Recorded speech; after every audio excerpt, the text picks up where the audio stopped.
ঘুম ঘুম চাঁদ ঝিকিমিকি তারা, হে মাধবী রাত, হাসিনি তো বুঝি আর জীবনে আমার। এই চাঁদের তিথিরে বরণ করি, এই চাঁদের তিথিরে বরণ করি।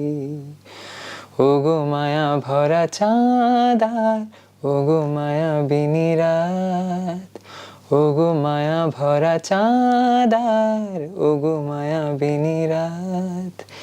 ঘুম ঘুম চাঁদ ঝিকিমিকি তারা, এই মাধবী রাত, হাসিনি তো বুঝি আর জীবনে আমার। Thank you. বাহ,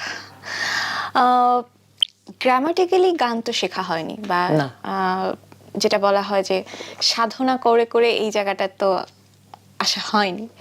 তো এই জায়গা থেকে যখন অন্যরা বলে যে কি জানে আমরা তো গান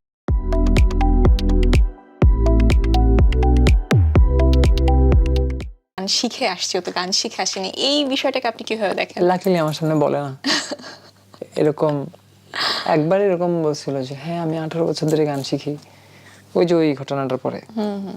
তো ক্লাবে, ভার্সিটিতে আমাদের একটা ক্লাব আছে, নর্থ সাউথ ইউনিভার্সিটি সাংস্কৃতিক সংগঠন।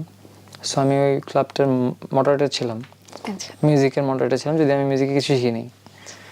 সো অনেকে ছিল যারা আমার সমসাময়িক, যে আমি 18 বছর ধরে গান করছি, হ্যাঁ আমার গানে অ্যাপ্রিসিয়েট কর।